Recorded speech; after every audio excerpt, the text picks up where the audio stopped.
अस्सलाम वालेकुम। Welcome students to another video lecture.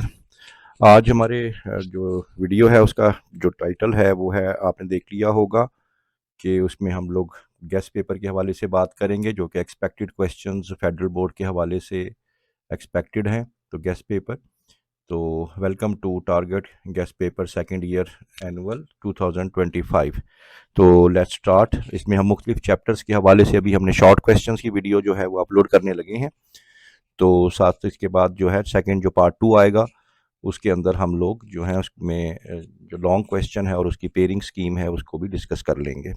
तो स्टार्टिंग ये हमारे पास आ गया है chapter 14 respiration. Important short questions हैं इसमें, और इसमें जो फर्स्ट आ रहा है वो है differentiation between inspiration and expiration.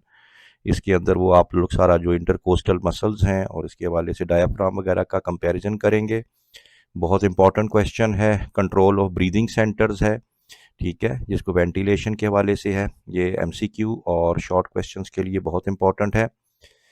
फिर उसमें अगेन बहुत इंपॉर्टेंट हीमोग्लोबिन एंड मायोग्लोबिन का जो कंपैरिजन टेबल है वो आप लोगों ने याद करना है। डिजीज़ के अंदर ट्यूबरक्लोसिस है, इसकी ट्रीटमेंट स्पेशली देख लीजिएगा, और इसके सिम्टम्स जो हैं ये अलग से पूछे जा सकते हैं। तो वैसे तो ओवरऑल ही हर चीज़ को पढ़ना चाहिए, लेकिन ये है कि कुछ चीज़ें जो हैं जो एग्जामिनेशन पॉइंट ऑफ व्यू के से जो इम्पोर्टेंट हैं वो यहाँ पे डिस्कस की गई हैं। उसके बाद चैप्टर 15 आप लोगों का आ जाता है। चैप्टर 15 जो है उसमें होम्योस्टैसिस है। इसमें आप लोगों ने ऑस्मो कॉन्फॉर्मर्स और ऑस्मो रेगुलेटर की जो डेफिनेशन है, लेकिन साथ में आप लोगों ने इसकी जो एग्जांपल्स हैं वो भी आप लोगों ने लाजमी तौर पे इसकी याद करनी है, क्योंकि एग्जाम्पल के जो हैं वो अलहदा से एक 1 मार्क्स में वो आ जाता है, 1 नंबर पूछ लिया जाता है। इसके अलावा वहीं पे ही जो है आयोनोसाइट्स का फंक्शंस और रेक्टल ग्लैंड्स का फंक्शन किन फिश में होता है और ये इनकी क्या स्ट्रेटजीज होती हैं। एनहाइड्रोबायोसिस बहुत इंपॉर्टेंट है, अक्सर ही पेपर में आया होता है, शॉर्ट क्वेश्चन है ये भी। इसी तरह एमोनोटैलिक, यूरियोटैलिक और यूरिकोटैलिक, इनमें वाटर रिक्वायरमेंट नाइट्रोजनस वेस्ट को निकालने की वो पूछी जाती है। इन जानवरों के नाम पूछे जाते हैं और इनका जो है हैबिटेट भी देखा जाता है। तो ये चीज़ें आपने याद रखनी है। काउंटर करंट मल्टीप्लायर की डेफिनेशन आपने ज़रूर तैयार करनी है, और साथ साथ जो स्ट्रक्चर ऑफ नेफ्रॉन है वो अगर आप लोग तैयार करें, उसको अगर आप लेबल कर लें, ठीक है, तो वो भी पेपर में आ सकती है, उसकी लेबलिंग भी आ सकती है। और टाइप्स ऑफ किडनी स्टोन्स हैं और उनकी जो ट्रीटमेंट्स हैं ये भी आपने अच्छे से देख लेना है। सेकेंडली यही जो लास्ट टॉपिक है आप लोगों का इसमें, होम्योथम और पोइकिलोथम विद एग्जांपल्स, और एंडोथम और एक्टोथम्स, इनकी जो है एग्जांपल्स भी आपने देख लेनी है। देन हमारे पास आता है सपोर्ट एंड लोकोमोशन। उसमें आपकी बुक में एक कंपैरिजन टेबल बना होगा बोन एंड कार्टिलेज का, साइनोवियल एंड फाइब्रस जॉइंट्स का, ठीक है, और इसमें डिसऑर्डर्स के अंदर डिस्क स्लिप जो है, ठीक है, ये आपने देख लेना है, इंपॉर्टेंट है। और आर्थराइटस और इनकी टाइप्स, ठीक है, डेफिनेशन ऑफ आर्थराइटस बहुत ही इंपॉर्टेंट टॉपिक ये। Again smooth muscle, cardiac muscle और स्केलेटल मसल में कंपैरिजन, ठीक है, एमसीक्यू में भी पूछ लिया जाता है। नंबर ऑफ न्यूक्लियस कितने हैं, स्ट्रिप्ड कौन सा है, अनस्ट्रिप्ड कौन सा है, रेगुलरली स्ट्रिप्ड कौन सा है, ये भी पूछ लेते हैं।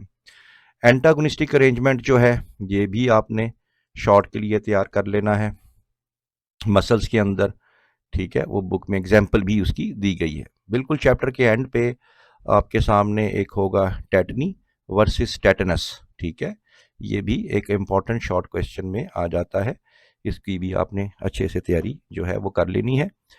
तो आगे देखते हैं। उसके बाद हमारे पास आ गया नर्वस कोऑर्डिनेशन। नर्वस कोऑर्डिनेशन के अंदर ये निसल्स ग्रैन्यूल्स क्या होते हैं, ठीक है, तो इनको अच्छे से आपने डेफिनेशन इसकी भी तैयार करनी है। रिफ्लेक्स आर्क, ठीक है, इसको भी देख लेना है, और इसकी डायाग्राम, स्पेशली इसकी डायाग्राम की लेबलिंग भी आपने देखनी है। एक्साइटेटरी न्यूरोट्रांसमीटर कौन से होते हैं और इनहिबिटरी न्यूरोट्रांसमीटर्स कौन से होते हैं, और विद इसकी एग्जाम्पल्स। तो एग्जाम्पल्स जो हैं वो भी आपने साथ में देखनी है। लिम्बिक सिस्टम है, वैसे तो ब्रेन ओवरऑल ही आप लॉन्ग क्वेश्चन में तैयार करेंगे, तो लेकिन ये ऑटोमेटिकली वहाँ से तैयार हो जाएगा। इसी तरह label diagram of spinal cord है, वो देख लें। सिंपैथेटिक और पैरासिम्पैथेटिक का कंपैरिजन आप देख लें, ठीक है, बुक में बना हुआ है, ये भी बहुत इंपॉर्टेंट है, वेरी इंपॉर्टेंट। ठीक हो गया। इसी तरह सेंसरी रिसेप्टर्स जो ह्यूमन के अंदर हैं, ठीक है, वो आप लोगों ने देखने हैं। एल्ज़हाइमर डिजीज़ अलग से देखें आप, ठीक है, क्योंकि डिजीज़ में से भी शॉर्ट क्वेश्चन आ जाता है। एमआरआई, ठीक है, ये भी आप लोगों ने देख लेना है। नेक्स्ट जो है इसके अंदर केमिकल कोऑर्डिनेशन में आ जाता है। आपके पास chemical nature of hormone page के शुरू में ही है, कौन से हार्मोन्स प्रोटीन के हैं, कौन से स्टीरॉइड्स हैं, वो बहुत इंपॉर्टेंट है। फिर इसी तरह पिट्यूटरी में से आ जाता है कि मास्टर ग्लैंड क्या होते हैं, इनको मास्टर ग्लैंड क्यों कहते हैं, कहाँ पे होते हैं, इनका फंक्शंस। फिर हार्मोन्स में ही डायबिटीज़ मेलाइटस, ठीक है, एक डिजीज़ है, और इस तरह डायबिटीज़ इंसिपिडस, ये भी डिफरेंस आपने चेक कर लेना है। उसके बाद ग्लूकोनियोजेनेसिस और ग्लाइकोजेनेसिस के अंदर क्या डिफरेंस है और ये किन कंडीशंस में किन हार्मोन्स की वजह से होता है, ये भी आपने इसको देख लेना है।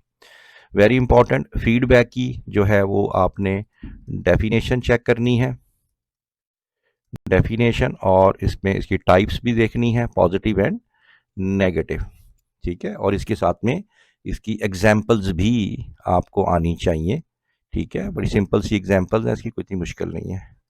तो ये आप लोगों ने इसमें देखना है। नेक्स्ट आगे चलें तो बिहेवियर में बहुत इंपॉर्टेंट है, ये बायोलॉजिकल रिदम्स हैं, इसमें सर्कैनुअल भी आ जाएंगे, सर्कैनुअल रिदम्स आ जाएंगे, ठीक है। तो ये तमाम नॉकटर्नल एनिमल्स क्या हैं, इसमें सारा, इसमें वो जो है रिदम्स जितने भी हैं, चाहे वो मंथली हैं चाहे वो वीकली हैं, वो भी आपने इसमें देखने हैं।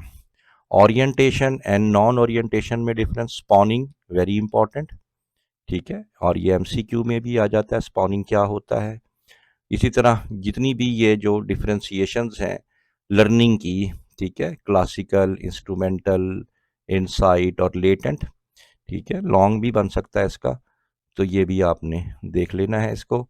इसी तरह एक है सोसाइटी और एग्रीगेशन में क्या डिफरेंस है, और साथ में इसकी एग्जाम्पल्स भी आ जाएंगी, ठीक है। टेरिटोरियल बिहेवियर, इसमें भी एग्जाम्पल भी आ जाएगी इसकी, और एल्ट्रुइज्म, और इसकी भी एग्जाम्पल भी साथ में आ जाएगी।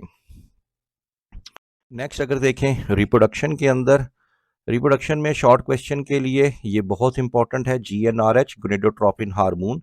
इसके अंदर सारी वो हार्मोन जो आप पहले भी पढ़ चुके हैं, FSH का देख लेंगे आप लोग, LH का देख लेंगे, ICSH का देख लेंगे, ठीक है, मुख्तलिफ किस्म के जो हार्मोन्स हैं उनका स्पर्मेटोजेनेसिस के अंदर जो है रोल, इनहिबिन का हार्मोन का रोल वगैरह वगैरह, इसमें आपने ज़रूर देखना है।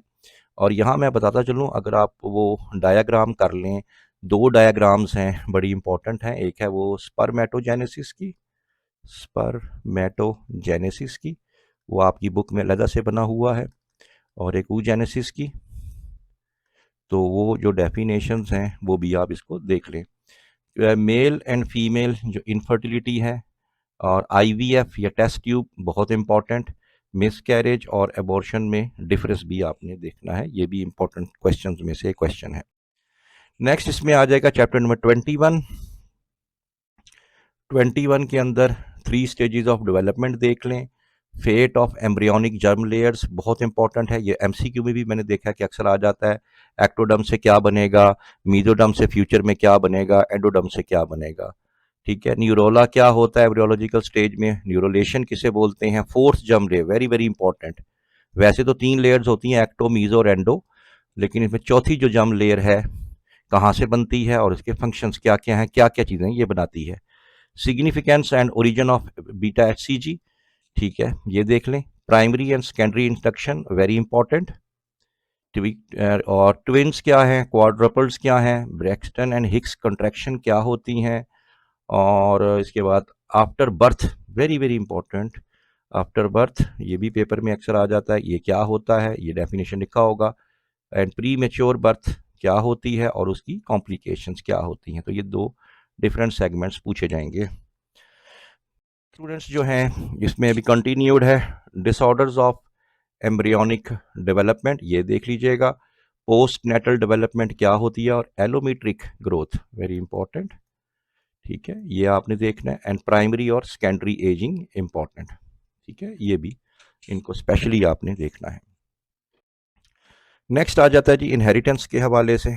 इनहेरिटेंस में डेफिनेशन आपको पता लास्ट ईयर भी आई हुई थी। प्रोडक्ट रूल क्या होता है, ठीक है। Limitations of law of independent assortment, ये इंपॉर्टेंट में लेके आऊँगा मैं, कहाँ पे law of independent assortment apply नहीं होता। इनकम्प्लीट डोमिनेंस, को डोमिनेंस क्या है, मल्टीपल अलील क्या होते हैं, वैसे तो ये लॉन्ग क्वेश्चन है लेकिन शॉर्ट में भी पूछे जा सकते हैं। पॉलीजेनिक ट्रेट्स क्या होते हैं, डेफिनेशन, और इसी क्या पॉलीजीन्स क्यों कहते हैं। इसी तरह ये आप लोगों ने जो एपिस्टेसिस का फिनोमेना है, एपिस्टेसिस इंपॉर्टेंट है, और इसमें gene interaction, duplicate recessive epistasis की डेफिनेशंस तैयार करनी है। जीन लिंकेज पेपर में पूछ लिया जाता है। डिटेक्शन ऑफ जीन लिंकेज, वहाँ पे रेशोज लिखी होंगी, उसमें जो है no linkage, tight linkage, partial linkage, वो तीनों डेफिनेशंस तैयार करनी है। क्रॉसिंग ओवर की डेफिनेशन पूछ लेते हैं, हालांकि बड़ा आसान टॉपिक है लेकिन फिर भी ये आ जाती है, और ये भी आपने क्रॉसिंग ओवर देखना है। ठीक इसी तरह ये डिटर्मिनेशन, सेक्स डिटर्मिनेशन में एक्स नॉट एक्स एक्स क्या होता है, जी जी डब्ल्यू क्या होता है, sex determination, hollow Anrich trait और हेमीजाइगस ट्रेट, दोनों जो हैं यहाँ एक ही नाम है दोनों, ये क्या होते हैं, कहाँ पे अप्लाई होते हैं, और ये तो मैं कहूँगा कि ये टॉपिक तो कभी ना छोड़िएगा। Sex limited and sex influence traits, ठीक है, बहुत ही ज़्यादा इंपॉर्टेंट टॉपिक है, और इनकी वजह पूछ बताई गई है कि क्यों होते हैं ये, इसकी रीज़न अच्छे से तैयार करनी है आपने। नेक्स्ट आ जाएगा जी हमारे पास क्रोमोसोम एंड डीएनए। उस पर शॉर्ट क्वेश्चन जो बन सकते हैं, प्राइमरी एंड सेकेंडरी कॉन्स्ट्रिक्शन क्या है, लेवल्स जो हैं क्रोमाटिन फाइबर वगैरह जो है डीएनए से शुरू करके उसको क्रोमोसोम तक लेके जाना है अपने।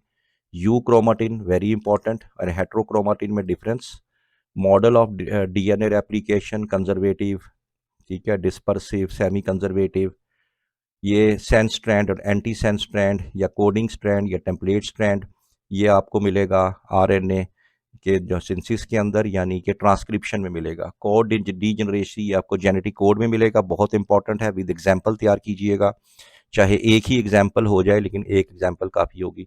Start and stop codon, positive and negative gene regulation क्या होता है, और ये तो कभी छोड़ने वाला टॉपिक है ही नहीं, ठीक है। ये जितने भी सिंड्रोम हैं, Down syndrome, Klinefelter syndrome, Turner syndrome, और sickle cell anaemia and PKU, ये आखिरी दो तो बड़े ही इंपॉर्टेंट है, ठीक है। इनमें से मैं ज़्यादा अगर हाईएस्ट नंबर दूं तो मैं इसको दूंगा, इन सिंड्रोम्स को, अक्सर पेपर में आ जाती है। नेक्स्ट एवोल्यूशन के अंदर 74 चैप्टर में आ जाएगा एवोल्यूशनिस्ट और क्रिएशनिस्ट का डिफरेंस। मेम्ब्रेन इन्वेजिनेशन हाइपोथेसिस क्या होता है, एंडोसिम्बियोंट थ्योरी क्या होता है, लेमार्किज्म क्या है, उसके पास्चुलेट्स क्या थे, sympatric, allopatric and parapatric speciation, very important, ठीक है। बॉटल नेक इफेक्ट, और ये भी neo Darwinism, very very important. Divergent and convergent evolution, very very important, ये तो वैसे भी 2024 में आ भी चुका है ये क्वेश्चन, ये आप लोगों ने देखना है। नेक्स्ट आ जाएगा जी मैन एंड हिज एनवायरनमेंट, ठीक है। डिफरेंस लेक, पॉन्ड, स्ट्रीम और एक्वीफर्स में क्या फ़र्क है, जीपीपी एंड एनएनपी में क्या डिफरेंस है, पायरामिड के वहाँ कई पायरामिड्स होंगे, उसमें एनर्जी फ्लो वाला ज़्यादा इंपॉर्टेंट है। करैक्टरिस्टिक्स ऑफ पॉपुलेशन, ये भी 2024 के पेपर में आ चुका है। एसिड रेन क्या होती है, इसके इफेक्ट्स, ज़ाहिर बात है इसके बैड इफेक्ट्स ही होंगे। और रीन्यूएबल रिसोर्सेज क्या होते हैं, बहुत ही आसान टॉपिक है, ये आपने तैयार करना है। 26 में पैलेंड्रोमिक सीक्वेंस, इसकी एक एग्जाम्पल भी आप तैयार कीजिएगा। पीसीआर बहुत इंपॉर्टेंट है, इसके स्टेप्स ज़रूर तैयार करने हैं, और ये लॉन्ग में भी आ सकता है। डीएनए सीक्वेंसेस, डीएनए फिंगरप्रिंटिंग, ठीक है, इसकी सिग्निफिकेंस ये बहुत इंपॉर्टेंट है, इसकी सिग्निफिकेंस तो लाजमी तैयार करनी है। कैपिलरी इलेक्ट्रोफोरेसिस क्या होता है, रेस्ट्रिक्शन फ्रैगमेंट लेंथ पॉलीमॉर्फिज्म क्या है, इसकी सिग्निफिकेंस देखें, कहाँ कहाँ हम इसको यूज़ करते हैं। जेनेटिक मार्कर क्या होता है, इसकी सिग्निफिकेंस पूछी जाती है, इसकी एप्लीकेशन पूछी जाती है कि हम इसको डेली लाइफ में कहाँ इसको यूज़ कर रहे हैं। जीनोमिक मैप क्या हैं, anchorage dependent and anchorage independent, ठीक है, ये डेफिनेशन इसकी तैयार करेंगे आप लोग, इसके साथ एग्जाम्पल भी, एग्जाम्पल ज़रूर तैयार करनी है वरना नंबर पूरे नहीं मिलेंगे। ट्रांसफार्मर एनिमल्स क्या हैं, जीन थेरेपी क्या होती है, एक्स वीवो क्या है, इन वीवो क्या है, scope and importance of biotechnology. Next students जो है वो आ जाएगा 27, वैक्सीन एंड वैक्सीनेशन, कार्विंग क्या होती है, एक्लेमेटाइजेशन की डेफिनेशन, हेट्रोसिस और हाइब्रिड विगर में क्या फ़र्क है, बैक क्रॉस, ठीक है, एमडी कैट तक ये पूछा जाता है, और स्लज क्या है और इसकी सिग्निफिकेंस, अहमियत बताएं, और between primary and secondary treatment में डिफरेंस बताएंगे उसके बॉटम ट्रीटमेंट में। तो स्टूडेंट्स यहीं तक था, ये आपकी मुकम्मल बुक का जो है मैंने शॉर्ट क्वेश्चन जो इंपॉर्टेंट है वो निकाल दिए। अब लेकिन मैं तो हमेशा यही कहूँगा कि एक अच्छे स्टूडेंट को चाहिए कि पूरी बुक तैयार करे, लेकिन अगर आप समझते हैं कि अभी आप लोगों को स्पेशली फोकस की ज़रूरत है किसी बात ख़ास बात में, कुछ सब्जेक्ट्स या कुछ चैप्टर आपके रह गए हैं, तो काइंडली इन जो टॉपिक्स हैं उन पे ज़रा आप लोग ज़्यादा कंसंट्रेट करें। इंशाल्लाह पेपर के बाद हम रिव्यू भी करेंगे कि इसमें से कितने मार्क्स के जो पेपर हैं वो हमारे गेस्ट पेपर में से आए हैं। तो hope you will like the video. Thank you very much, keep watching, thank you very much, अल्लाह हाफिज़।